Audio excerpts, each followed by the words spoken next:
Dobrodošli v nov video in danes bomo govorili o različnih vrstah kartic. Imamo 4 različne vrste in sicer kreditna, debitna, predplačniška in pa virtualna kreditna kartica.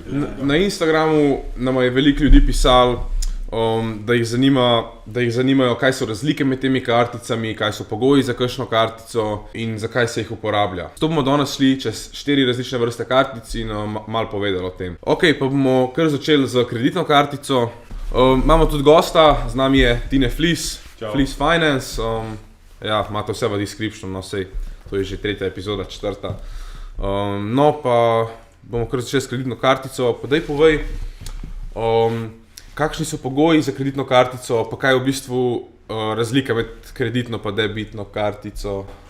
Mislim, za začetek po mojem fajn povedati, v bistvu, kaj kreditna kartica sploh je oziroma kako deluje. Basically, kreditna kartica je kartica, ki jo izda neka institucija, ponavadi je to banka, in ti omogoča, da ti zapravljaš njihov denar. Torej, praktično ti vsak mesec zapravljaš njihov denar in na koncu meseca oziroma naslednji mesec moraš ti ta denar vrniti po neki obrestni meri in tako ta banka zasluži denar. Torej, ko si ti rihtaš kreditno kartico, vse, kar je banki pomembno, je, da ti lahko dokažeš, da boš ta denar lahko vrnil. Kar praktično pomeni običajno to, da imaš neko redno zaposlitev oziroma redni prihodek, ki ti to omogoča. Ok, se pravi, ja, ko si rekel, da vrneš kaj za obrestmi, to je pač pri različnih kreditnih karticah razlika, ne? Pri večini, če plačaš pravočasno, ni obresti. Mislim, tako bom rekel, čisto preventivno rečemo, da ima vsak, ki izdaja te kreditne kartice, ima svoja pravila, tako da preden si karkoli zrihtaš, se dobro pozanimi, kakšna pravila ima, koliko časa lahko odlagaš in vse to, tako da beri splošne pogoje, zmer najboljši na svet. Tako da tukaj bi v bistvu dal še en disclaimer, da če ste tak tip človeka, ki ne boste odplačevali svojih kreditnih kartic, tukaj so pol velike obresti in se to pol hitro nabere. Tako je, praktično vsakič, ko si sposojaš denar, vsak denar je treba vrniti na en način ali pa drug. Ja, pa pač ponavadi so kar visoke te obresti, ja. Ja, dlje časa, ko čakaš, bolj te obresti rastejo in se stvari akumulirajo, ne. Kaj pa če sem recimo jaz nek normalen človek, imam stalen prihodek, imam nek šiht, pa si hočem zrihtati kreditno kartico, kaj je moj prvi korak?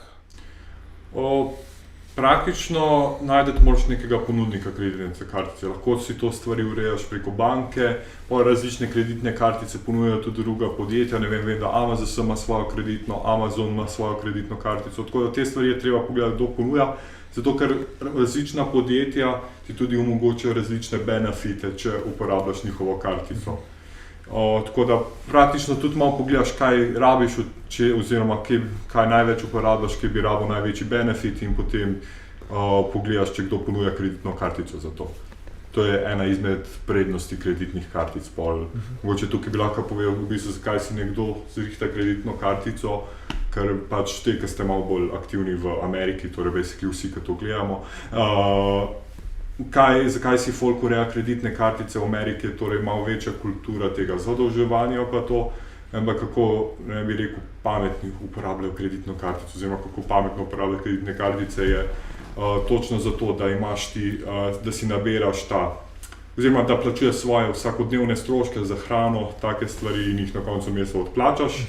To ti dviguje credit score, kar praktično pomeni, da bo banka videla, on odplača svoje dolgove redno, torej boš veliko lažje dobil kredit. Ja.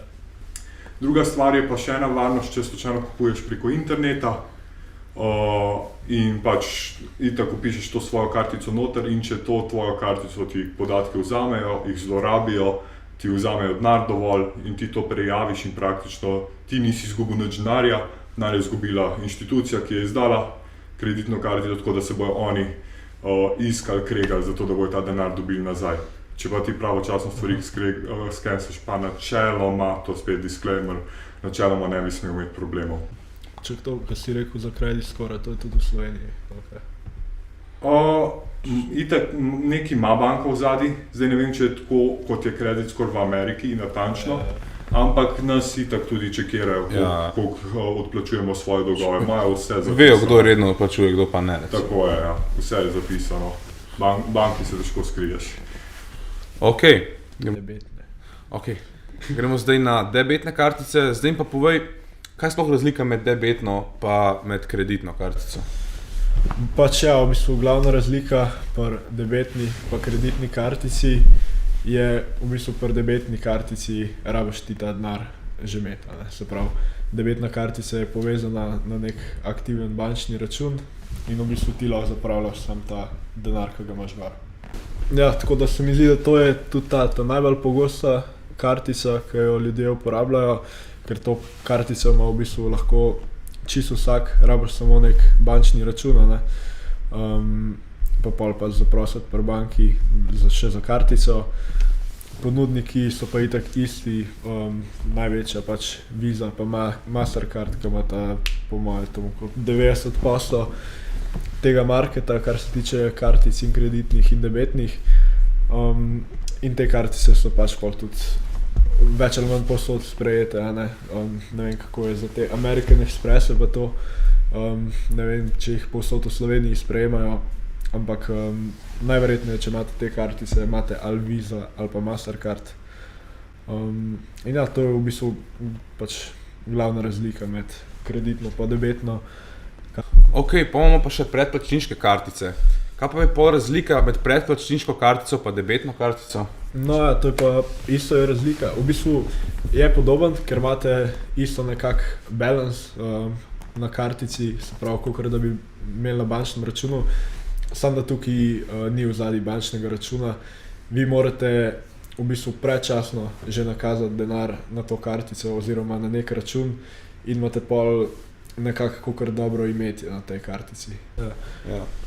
Recimo predplačniška kartica, dober primer, verjetno vsi poznate, Urbana za avtobus, to je sicer samo na avtobusu jo lahko uporabljate, imate pa tudi pač kartice predplačniške, ki jih lahko uporabljate recimo v trgovinah na spletu, kakor so kakšna Revolut kartica, to se mi zdi tudi kar popularno. Se pravi, zakaj bi bila v bistvu uporabna recimo predplačniška kartica? Ne vem, če imate recimo kakšen budget, greste na potovanje ali pa kaj podobnega, si naštimate nek budget, si ga sam date na kartico in pol to kartico mirno uporabljate na potovanju. Tudi če vam jo recimo ukradejo, je pač na računu samo toliko, kakor ste nakazali gor, ne. Ni vaš celoten bančni račun na tej kartici. Potem je pa še četrta vrsta in sicer virtualne kreditne kartice. To je pa recimo Apple Pay, ko nimate v bistvu fizične kartice, imate samo podatke od kartice pa pač ime in isto lahko pač plačujete, odvisno od kartice, a ne, lahko plačujete online, zdaj lahko že v trgovinah, ko imaš na telefonu, a ne. In ja, to so tudi kriptokartice, kakšne recimo si imel od Crypto.com kartico, Binance kartico, ki pol lahko tudi plačuješ povsod, no. V bistvu je dosti samoumevno, ne samo virtualna, ja, ne, se pravi, da ji nimaš v fizični obliki. Sprav, v bistvu so bile to te 4 glavne vrste plačilnih kartic. Upam, da ste kaj novega izvedeli. Če vas je to zanimalo, pač kaj so razlike, če razmišljate, da bi v bistvu zaprosili, dobili neko novo plačilno kartico, zdaj verjetno veste malo več. Tako da, to je bilo to, no, za ta video.